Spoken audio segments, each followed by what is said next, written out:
All right, Reddit. Never thought I'd be the guy pouring his guts out to strangers on the internet, but after spending the last 4 hours doom-scrolling posts about stepdads getting financially and emotionally strip-mined by the families they built, I figured my story might save some other well-meaning idiot from the slow-motion train wreck I just survived. Fair warning, this is going to be long, messy, and probably full of grammar crimes because I'm typing this on a cracked phone screen from a lawn chair in my backyard while my dog judges me. He's earned that right. I'm Nate, 42 years old, electrician by trade, built Callaway Electric from literally nothing, one busted van, a bag of tools I bought at a pawn shop, and the kind of stubbornness that only comes from growing up in the foster care system with nobody rooting for you. Bounced through 7 homes before I aged out at 18 with a garbage bag of clothes and a GED that smelled like cigarette smoke. Taught myself electrical work through YouTube videos and an apprenticeship with an old-timer named Duke who smoked unfiltered Camels and called everybody numbnuts. Best education I ever got. By 27, I had my own business, small but mine. Regular clients, 2 vans, enough in savings to eat steak on Fridays instead of ramen. Not exactly Jeff Bezos, but for a kid who used to steal lunch meat from gas stations, I was doing all right. Had my dog Diesel, this giant rescue Belgian Malinois who looked like he could rip your arm off but was terrified of the vacuum cleaner. Just me and Diesel against the world. Honestly, life was pretty damn good. But nobody writes a Reddit post about how good life is, do they? It was 2012. I was at Ace Hardware, picking up wire nuts and conduit fittings. Normal Tuesday morning.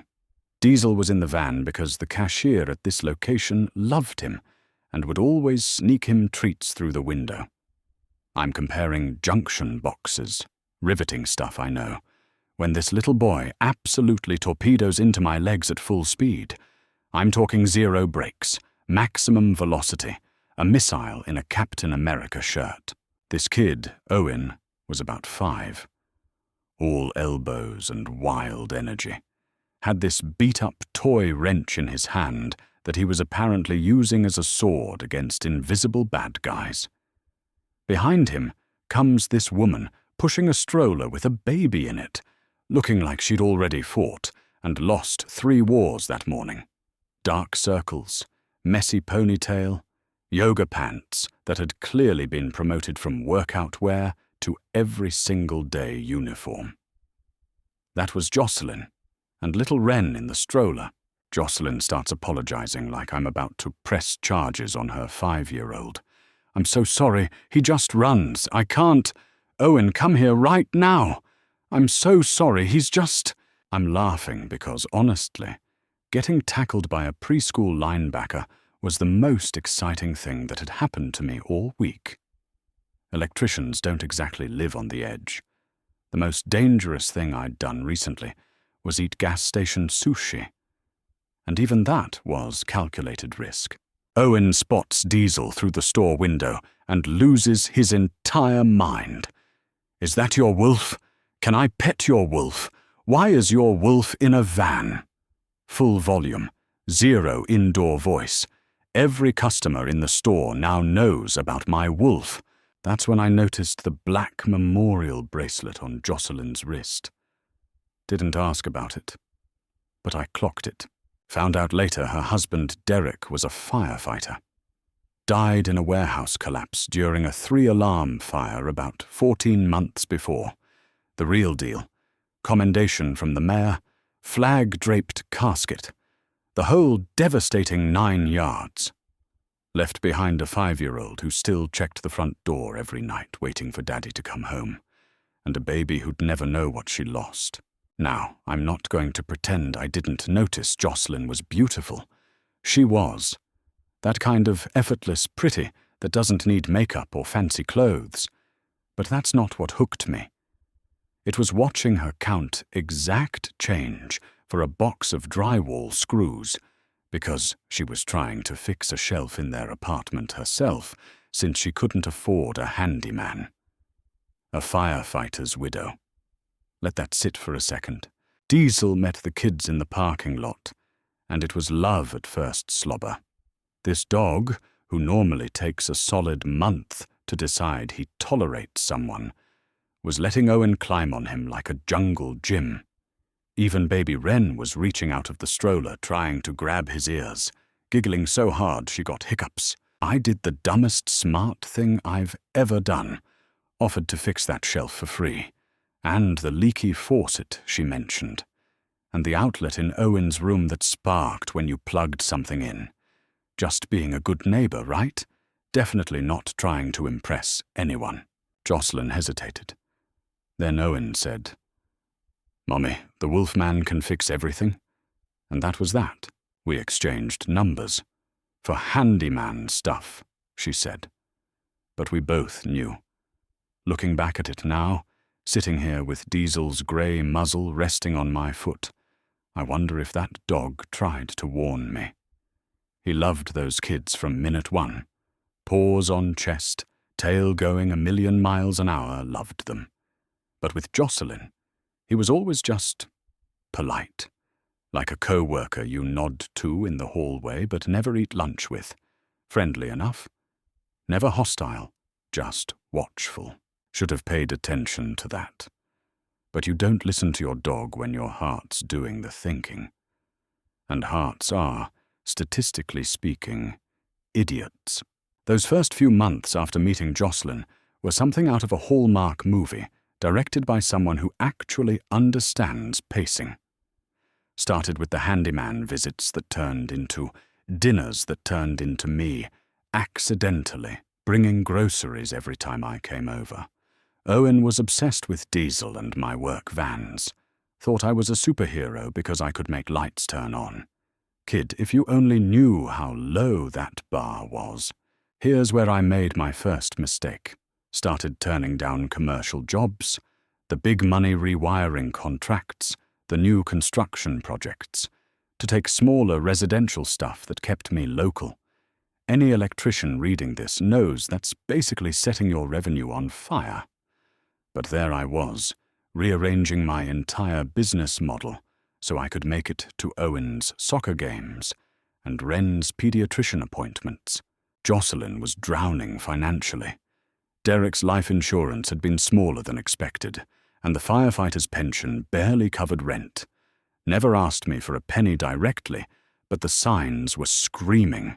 Apartment thermostat permanently set to 62 in winter, because heating costs money. Owen wearing sneakers with the sole flapping like a dying fish.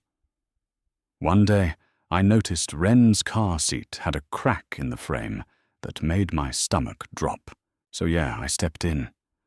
What was I supposed to do? Watch from the sidelines while a war widow and 2 kids went without? Bought Owen new sneakers. He wore them to bed that first night. Got Wren a proper car seat. Fixed everything in that apartment that was broken, which was basically everything. Started accidentally, leaving behind extra groceries in quantities that absolutely nobody could confuse for accidental. Jocelyn tried to refuse at first, but that woman had the tensile strength of wet tissue paper when her kids were happy. Got serious fast. Moved in together 6 months later. Diesel was in heaven. 2 kids to protect, and a yard to patrol. I'd come home from a job and they'd all be waiting. Owen started calling me Dad about 3 months in. We were in the garage, and he was helping me organize my tools, which really meant creating maximum chaos while narrating everything in real time. I nicked my knuckle on a breaker panel and muttered something I shouldn't have. Owen giggled and said, "Dad, that's a bad word. Just casual, like it was always true, like we'd always been this." I didn't correct him. Went out that weekend and bought one of those world's best damned mugs. Cheesy as hell. Still have it. It's in my truck right now. next to Diesel's water bowl. Some things you just can't throw away. Married Jocelyn about a year after we met. Small ceremony. Courthouse, then tacos. She didn't want anything big. Said her first wedding was enough production for a lifetime. I was just happy she said yes. Looking back, I realized she didn't want a big wedding because she didn't want to introduce the electrician to too many people. But hindsight's a luxury, and I was too busy being Superman to read the fine print. Got a proper house, yard, garage, the whole setup. Started college funds for both kids, separate accounts under my name, and thank every deity in the spiritual buffet that Jocelyn later adopted, because that decision saved my ass. Worked doubles, took every job that came my way, built Callaway Electric into something real. Meanwhile, Jocelyn discovered wellness. And by discovered, I mean she fell down the rabbit hole head first and kept digging. Started with yoga. Fine, normal. Then meditation retreats, then crystals. Then a $400 a session energy alignment specialist named Sunflower. And yes, that was her real name, or at least the name she put on her invoices. Then sound baths, manifestation circles, cacao ceremonies, and something called quantum frequency healing that apparently required a monthly subscription. Jocelyn's new favorite phrase became the 6 words that still make my eye twitch to this day. The universe doesn't keep receipts. She said it when I asked about the $1,200 crystal grid she bought for the living room. She said it when I questioned the $3,000 intuitive business coaching retreat in Sedona. She said it when Owen needed braces and I had to work overtime to cover both the orthodontist and her new singing bowl collection. The universe doesn't keep receipts. Translation: don't ask me to justify anything I spend your money on, you spiritually bankrupt electrician. Here's what really burned, though, the way she introduced me. At school functions, neighborhood gatherings, anywhere with other adults. This is Nate, the kid's stepdad? Not her husband. Not even Nate, the kid's stepdad. Always in this apologetic tone, like she was explaining a stain on the carpet. Meanwhile, Derek got the shrine treatment. Photos everywhere. Not just a tasteful memorial, a full gallery wall. Derek in his turnout gear. Derek holding baby Owen. Derek on their wedding day. And on the nightstand, right next to where I slept every night. His department photo in a frame that said, "Forever my hero." 0 pictures of our wedding. Not one, but she'd tell anyone who'd listen about Derek. Brave firefighter. Died saving lives. The love of her life. Meanwhile, if someone asked what I did, "Oh, Nate does electrical work," said the way you'd say. "Oh, Nate collects toenail clippings." Same energy. But the kids were happy. The house was paid for. Diesel had his humans. I had what I thought was a family. The universe doesn't keep receipts, but apparently Nate does. Oh, hey everyone. The response to my original post was insane. Didn't expect that many people to relate. Some of you asked for more detail about when things really went south, so here we go. Remember Owen? The sweet little kid who thought my work van was a spaceship and called me Dad like it was the most natural word in the world? Turns out teenagers are genetically engineered to destroy everything you love. The first time I noticed something was genuinely wrong. Owen was 17. I'd busted my ass to finish a rewiring job early so I could make it to his varsity lacrosse game. Even turned down a $15,000 commercial contract to be there. Pulled up to the house, Diesel doing his happy dance in the passenger seat, and I hear Owen in the kitchen talking to his buddies. Nah, my real dad was a firefighter. Got a commendation from the mayor. This guy's just my mum's husband. He fixes outlets or whatever. 12 years of showing up, providing, and being the only father this kid actually had, and I'd been downgraded to a guy who fixes outlets or whatever. Apparently, raising someone since kindergarten gets you the same respect as a Yelp contractor with 2 stars. But it got worse. Wren, who was 15 by then, started running the same playbook. Eye rolls heavy enough to register on the Richter scale. Dramatic sighs every time I entered a room, like my very existence was an inconvenience. One night, I asked her to load the dishwasher. You'd think I'd asked her to perform open-heart surgery with a spork. Why should I listen to you? You're not even my real dad. There it was.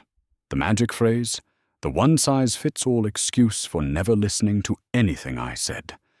Started hearing it multiple times a week, like some kind of ungrateful ringtone. Want to set a curfew? You're not my real dad. Help with a college essay. You're not my real dad. Ask them to turn the music down at midnight on a Tuesday? You guessed it. The disrespect leveled up faster than a speed run. And Jocelyn, she just floated through it all on a cloud of sage smoke and willful ignorance, always on her phone, always too energetically drained to deal with the kids. One time I heard her on the phone with her sister Margot, laughing about how the kids were just honoring their authentic feelings about their father's legacy. Authentic feelings about a man Owen barely remembers and Wren never met. The mental gymnastics required to stick, that landing deserve a perfect 10 and a Nike sponsorship. The universe doesn't keep receipts, Nate. The kids are processing grief on their own timeline. Their grief timeline apparently included Owen helping himself to my credit card for car parts that magically ended up on his friend Fletcher's Mustang, and Wren processing her way through $800 worth of designer clothes per month. Grief is expensive, folks. Who knew? But let me tell you about the wellness empire Jocelyn was building with my money during all this. While I'm out there crawling through attic insulation in August heat to wire somebody's McMansion, Jocelyn's attending a $5,000 divine feminine leadership retreat in Taos with her spiritual mentor, a woman named Dharma who wore exclusively white linen and spoke in bumper stickers. I found the credit card statements. In one year, Jocelyn spent $47,000 on wellness-related expenses, sound baths, crystal workshops, a soul contract reading that cost $900, and apparently revealed that Jocelyn was a priestess in a past life. Well, this priestess was living on an electrician's dime in the present life. But I guess karma works differently when you're spending someone else's money. The universe doesn't keep receipts, Nate. No, Jocelyn. But Visa absolutely does, and they send monthly summaries. Then my tools started disappearing. Not misplaced, strategically removed. Owen knew exactly which ones I used most. 14 years of handing me wrenches, and he'd memorized my entire kit. Funny how that knowledge became a weapon. Then my work van started having problems. Flat tires, scratched paint. One morning I came out and found the battery cables disconnected. For an electrician to have someone mess with his wiring, the irony was almost artistic. I installed cameras around the property, caught Owen on footage at 2 a.m. underneath my van with a pair of pliers. When I showed Jocelyn the video, she stared at it for about 3 seconds, then said, "Well, maybe if you were more emotionally present instead of always chasing money, he wouldn't need to act out." Right. My son, her late husband's son, is vandalizing my livelihood at 2 a.m., and it's because I'm not emotionally present enough. Apparently, being present means letting your stepkids dismantle your career without complaint. The logic was so circular, it could have been used as a tire. That's when I started keeping receipts. Every repair bill, every credit card charge, every single dollar I'd spent on this family for over a decade. Screenshots of texts, recordings where legal, a paper trail so thorough it could have been submitted as a doctoral thesis in forensic accounting. My buddy Cal, lawyer, known him since my apprentice days, said it was the smartest thing I'd ever done. He'd had the divorce paperwork drafted, just in case, for almost a year already. Cal's a patient man, but even he'd started making pointed comments about how long I was going to keep subsidizing my own humiliation. Then things escalated to a level I genuinely didn't think was possible. I started finding out about family events I wasn't invited to. Jocelyn's family dinners, school award ceremonies, even a weekend trip to the beach, all carefully scheduled around my work trips. They'd wait until I was on a job site 3 hours away, then go play Happy Family without the embarrassing electrician. I'd see the photos on Jocelyn's Instagram later. Her whole wellness goddess aesthetic on full display. The kids laughing, Jocelyn in some flowing white outfit with a caption about sacred family time and honoring Derek's spirit. #grateful heart, #forever his legacy. I was in a crawl space that day, running wire through rat droppings, making the money that paid for their sacred family beach trip. One night, I finally confronted Jocelyn about all of it. She sat there cross-legged on the meditation cushion I'd bought her, burning Palo Santo that cost $40 a stick, and looked at me with this pity, like I was some stray dog that had wandered into her spiritual sanctuary. "Nate, you're projecting your abandonment wounds. The kids need space to connect with their father's energy. Your ego is blocking their healing." My ego. My abandonment wounds. A woman living in my house, spending my money, burning my expensive sticks, had the audacity to psychoanalyze me with terminology she got from a podcast while sitting on a cushion I financed. But I kept my mouth shut, kept working, kept building, because what she didn't know, what none of them knew, was that the dumb electrician had been doing a lot more than just fixing outlets. A lot of people asking about Diesel through all this. Yeah, he basically moved into my home office permanently. The kids stopped caring about him once he stopped being useful as a prop for their cute family social media posts. Only time they'd pet him was when they wanted money. Diesel could smell manipulation the way other dogs smell bacon. Good Boy never wavered. For everyone asking about the $47,000, yes, that's 1 year. And no, that's not even the worst of what I found in the bank records. But that's coming in the next update. Buckle up, Reddit. This is the one you've been waiting for. So I'd been quietly building my exit strategy for months. On the surface, nothing changed.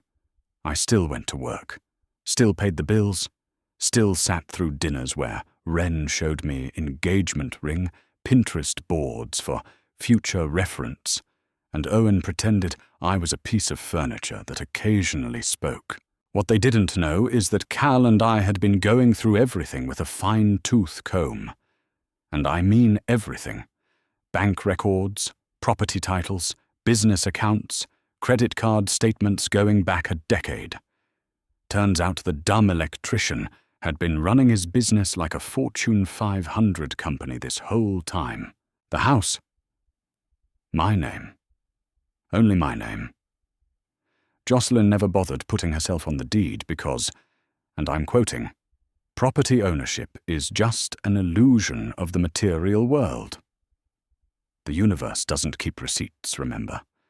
Well, the county assessor's office absolutely does, and mine said, Callaway, Nathan J. The cars, business assets under Callaway Electric LLC, every credit card? My name. She'd made such a show of keeping her maiden name, told everyone it was about maintaining her sovereign identity, that she never actually attached herself to a single financial document. Cal nearly fell out of his chair laughing when he realized the woman who'd spent 12 years spending my money had less legal claim to my assets than a random person off the street. But here's where the real fireworks happened. Ren, my little Ren, who used to demand bedtime stories every night, specifically the one about the princess who befriended a dragon, which was really just Diesel with a blanket cape, was now 19, dating Weston Hargrove. If that name sounds like it belongs to a guy who wears salmon-colored shorts and says, "My father will hear about this," congratulations on your instincts. Weston's family, old money, new attitudes, the kind of people who have summer homes they call the cottage, and winter homes they call the lodge. Weston drove a Range Rover his grandfather bought him as a high school graduation gift. The audacity of that sentence alone should be a crime. I was finishing up a commercial job about an hour away. Wrapped early because I wanted to surprise Wren. It was close to her birthday, and I had a gift. A pair of diamond stud earrings I'd been saving for since she was 16. Not flashy, just classic. The kind of thing a dad gives his daughter when she's becoming a woman. Got home around 6:30, sun still up. My street looks like a luxury car dealership had a yard sale. Range Rovers, BMWs, a Porsche that probably cost more than my first house. Diesel starts acting strange the second we pull up. Not excited to be home, just tense. Ears forward, body rigid. I go around back because that's where the noise is. And there it is, a full engagement party, in my backyard, on my lawn, under a tent I didn't rent, with catering I didn't order. And right in the center, Wren, wearing a dress I definitely didn't buy, holding Weston's hand while some photographer snaps pictures. Nobody told me, nobody invited me, nobody even warned me. I'm standing there, gift box in my hand, watching my daughter get engaged in my own backyard, like a stranger who wandered in from the street. And then I hear it. Weston's grandmother, pearl necklace, the whole Connecticut package, asks Wren about her family. "Tell me about your father, dear." Time slows down. Part of me, some stupid, hopeful, beaten down part of me, thinks maybe, after 19 years, Wren will acknowledge me. Even my stepdad would have been something. A crumb. A molecule of recognition. Wren smiles. That big, bright smile I used to think I helped put there. My father was a firefighter. He died in a warehouse fire when I was a baby. He was a hero. He saved 3 people before the building came down. Jocelyn is standing right next to her, nodding, eyes shining with practiced grief. And then she adds, "Derek would be so proud. He always said Wren was going to change the world." Derek always said. Wren was a baby when he died. She has 0 memories of him. But the mythology they'd built was bulletproof. Derek the hero, Derek the saint. And me? I wasn't even a footnote. Then Weston's father starts talking about the wedding. Country club, string quartet. Something about importing flowers from Holland. And then someone mentions the father-daughter dance. Wren doesn't hesitate. "My mum's sister Margot is going to walk me down the aisle. She was there when my dad died. She represents that connection, Margot, who I've seen contribute exactly nothing to Wren's life, except opinions about my career and a $50 gift card at Christmas. Margot, who once asked me if I was the help at Wren's school fundraiser. That Margot, I must have made some kind of sound, because Dorsal lets out this low, guttural growl. First time I'd ever heard him growl at anyone in this family. They all turn and see me, the look on Wren's face. Not shame, not guilt, annoyance, like I'd walked into the wrong room at a party and killed the vibe. Jocelyn puts on her best yoga retreat smile. "Oh, Nate, you're home early. We were just what?" I said. Quiet, level. The kind of calm that scares people more than yelling. That's when Jocelyn's mask slipped. Right there, in front of Weston's old money grandmother and the imported flower wedding planner, and the photographer charging $300 an hour, she said the thing I'll never forget. "Oh, for God's sake, Nate, stop making everything about you. You were his routine. Derek was their escape. I was his escape. You were just the in-between. You were his routine. I was his escape. 12 years of marriage, 14 years of raising her children, hundreds of thousands of dollars. And I was the in-between. The backyard went dead silent. Even the caterer stopped moving. Diesel pressed against my leg so hard I could feel his heartbeat. Then Jocelyn slapped me. Open palm, right across the face, in front of everyone. Because apparently I'd ruined the aesthetic of her daughter's engagement party by existing in my own backyard. I didn't slap her back. I just waited, turned around, walked to my truck, put Diesel in the passenger seat, drove to Cal's office, sat in his parking lot for 20 minutes, staring at nothing. Then I called him. "Do it, everything, now!" Cal just said, "I've been ready for 8 months. Here's where years of being underestimated by someone who thinks the universe doesn't keep receipts turned into the biggest checkmate of my life." Cal timed the delivery for the next morning. 3 couriers, 3 envelopes, each one a different flavor of consequence. Envelope 1. Divorce papers. But not just papers. A 3-inch thick dossier. Security footage of Owen vandalizing my equipment. Time-stamped, catalogued, valued. Bank statements showing $47,000 in unauthorized wellness spending in a single year, and another $23,000 in checks written to Margot from my business account. Screenshots of Jocelyn and the kids mocking my job on social media while wearing clothes bought with money from that job. Every receipt, every transaction, every lie documented in black and white. Envelope 2. Eviction notice. Jocelyn's whole sovereign identity thing meant she'd never put her name on anything. Not the deed, not the mortgage, not even the utility accounts. Her spiritual independence left her with 0 legal standing in a house she'd lived in for over a decade. Cal said the look on her face alone was worth his hourly rate. Envelope 3. The nuclear option. Every credit card cancelled. Every joint account closed. Every financial artery that had been feeding their lifestyle severed. Business assets transferred to a new LLC. College funds, which were always in my name alone, redirected. All perfectly legal. All meticulously documented. All done. I watched through the security cameras from my buddy Garrett's shop. Jocelyn opened envelope 1 during her morning matcha. Her hands were shaking by page 3. By page 20, she was on the phone, screaming. The calls started within the hour. First, Jocelyn, alternating between sobbing and threatening. "You can't do this. The wedding, the house. You're destroying this family." "Ma'am, the family was destroyed when you slapped me in my own backyard and called me the in-between. I just filed the paperwork." Then Owen, trying to sound tough. "You think you can just cut us off? After everything? After everything?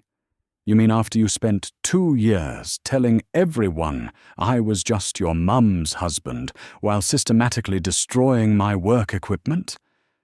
That everything?" Finally, Wren. Full waterworks. "Daddy, please!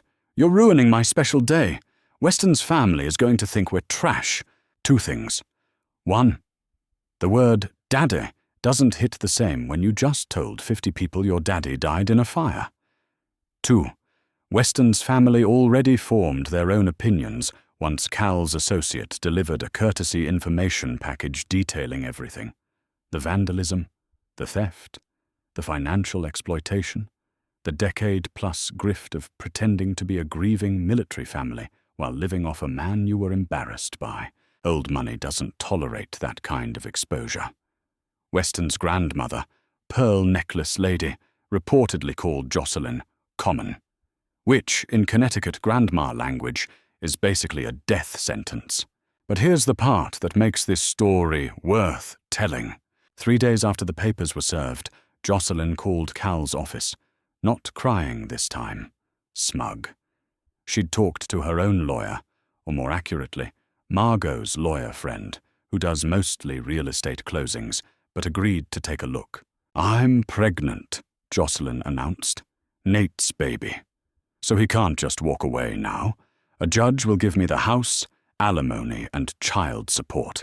Pregnant. At 40. After years of telling me she was done with the physical realm of motherhood. The universe doesn't keep receipts, but apparently it keeps pregnancy tests." Cal called me.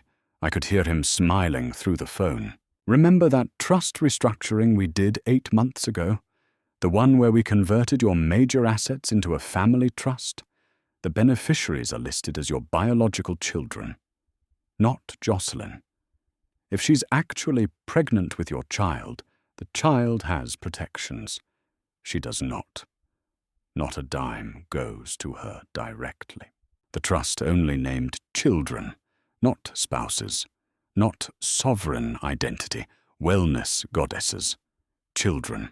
When Jocelyn found out that the will and trust only named her unborn child, if there even was one, and not her personally, the spiritual facade crumbled so fast it left skid marks. "The universe doesn't keep receipts, Nate," she screamed at Cal through the phone. "No, Mom," Cal replied. "But your husband's accountant does, and so does the IRS. The pregnancy, by the way?" Never confirmed. She refused every request for medical verification, wouldn't provide doctor's records, wouldn't take a test in front of a witness. When the court ordered a confirmation, she suddenly miscarried, with 0 medical documentation. The family court judge was not amused. Cal said her credibility was approximately that of a screen door on a submarine.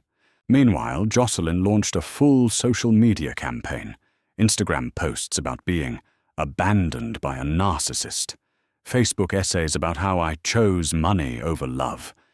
Even got some of her wellness circle to share her posts with captions like, "Protect this queen," and "The divine feminine deserves better."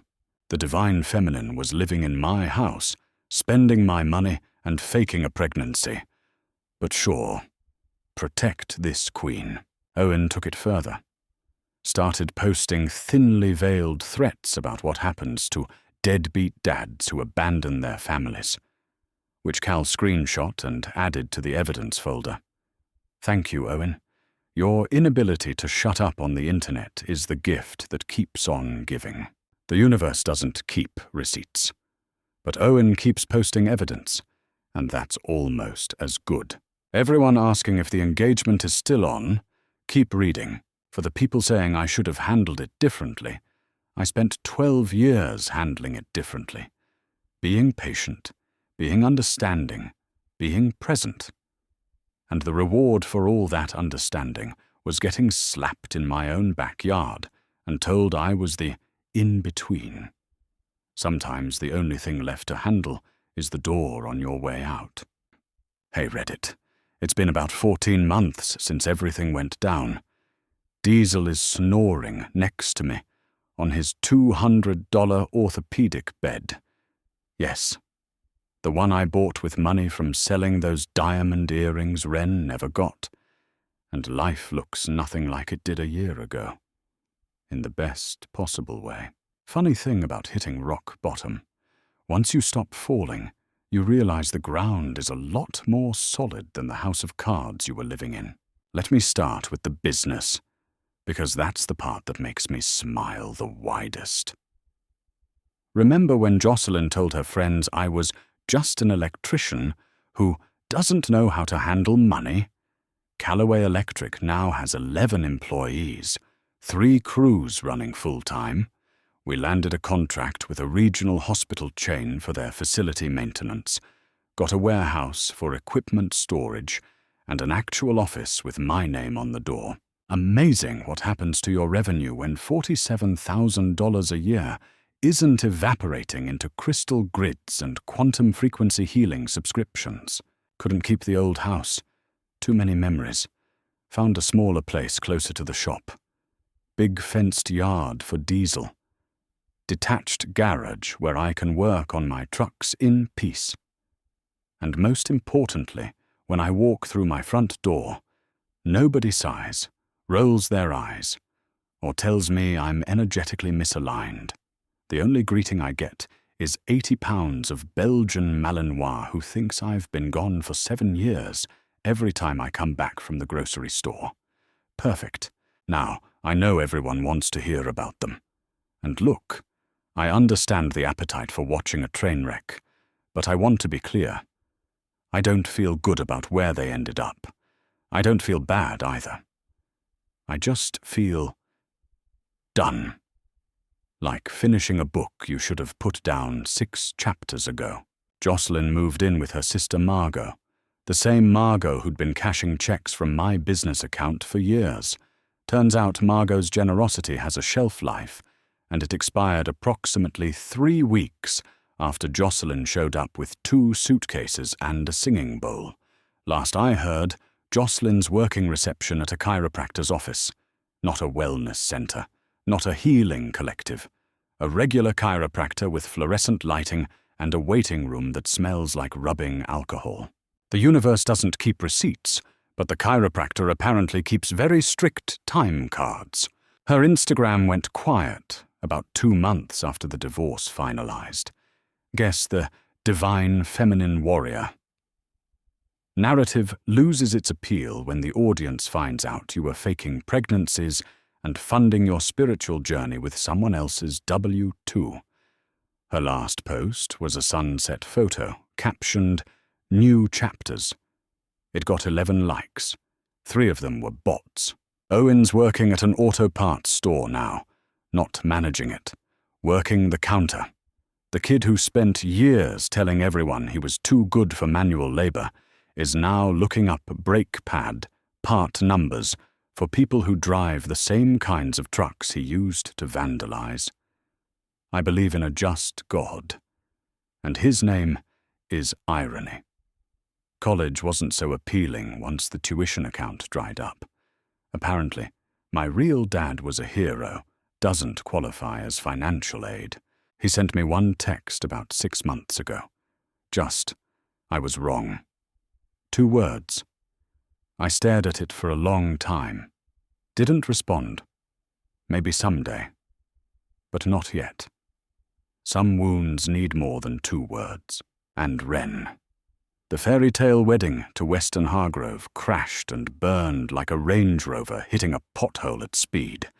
Turns out, when Weston's family received Cal's information package, complete with detailed documentation of the financial exploitation, the faked pregnancy, and the years of grifting off a man they pretended didn't exist, they had significant concerns about family values.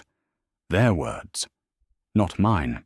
Weston's grandmother, God bless that pearl-necklaced queen, reportedly told Weston that marrying into that kind of situation would be most unwise. Connecticut grandma for over my dead Chanel-suited body. Weston, to his credit or his cowardice, depending on your perspective, broke it off within a month. Wren's now waitressing at a chain restaurant and living back with Jocelyn and Margot. 3 women in a 2-bedroom apartment. I imagine the energy alignment in there is spectacular. That Tiffany necklace, she told her friends, came from a truck stop.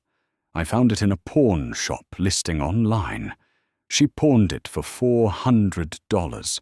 It cost me $2,800 and 2 months of overtime. The universe doesn't keep receipts, but the pawn shop keeps excellent records. And they gave me back less than 15% of what I paid, which is roughly the same percentage of respect I got from that family, so at least the math is consistent. The messages still trickle in.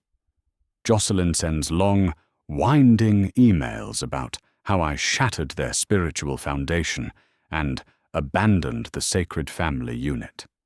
They go straight to Cal's folder, evidence of continued harassment.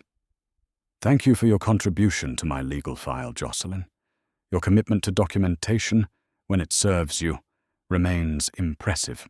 Ren tried the "I miss you, Daddy" approach on my birthday, sent a card with a long letter about how she's done a lot of reflecting and realizes what she lost.